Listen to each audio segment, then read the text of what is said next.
Salaried person को लगता है कि उनका टैक्स सिंपल होता है। सैलरी आई, टीडीएस कटा, आईटीआर फाइल किया, काम खत्म।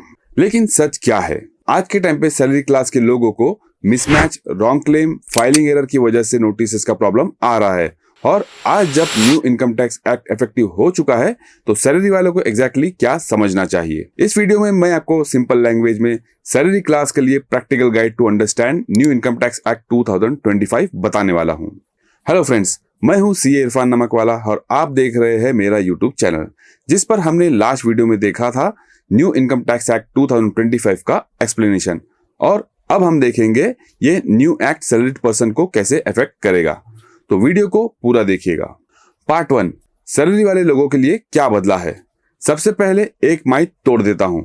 न्यू इनकम टैक्स एक्ट आ गया है मतलब सैलरी वाले लोगों का टैक्स सिस्टम पूरा चेंज हो गया है? तो जवाब है नहीं। सैलरी इनकम का बेसिक फ्रेमवर्क ओवरनाइट उल्टा नहीं हुआ है, सिर्फ लॉ का प्रेजेंटेशन चेंज हुआ है, स्ट्रक्चर चेंज हुआ है, कंप्लायंस अंडरस्टैंडिंग और डॉक्यूमेंटेशन का इंपॉर्टेंस और बढ़ गया है। मतलब आपको पैनिक नहीं करना है लेकिन कैजुअल भी नहीं रहना है। पार्ट 2, सैलरी क्लास की 5 सबसे बड़ी गलतियां। अब मैं आपको सैलरी क्लास की 5 सबसे कॉमन मिस्टेक्स बताने वाला हूं और बिलीव मी, इन्हीं मिस्टेक्स की वजह से सबसे ज्यादा इश्यूज होते हैं।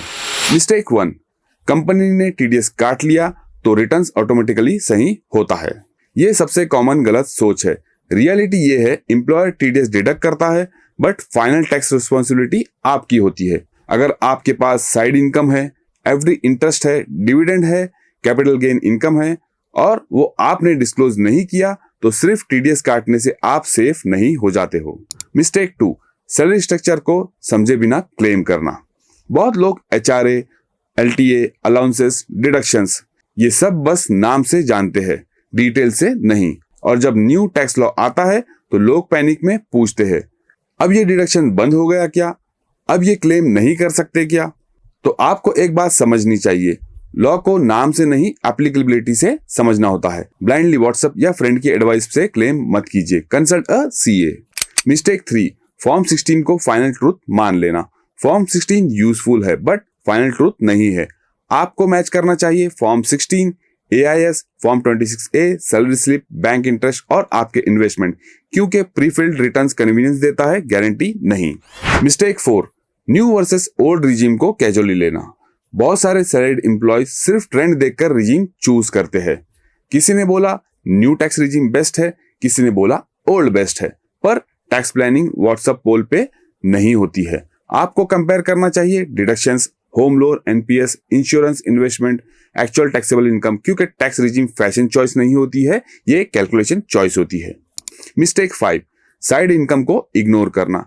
आज के टाइम पे सैलरी के अलावा लोगों के पास और भी इनकम होती है, जैसे कि FD interest, saving bank interest, dividend, capital gain, crypto income, freelance income या कोई अदर इनकम।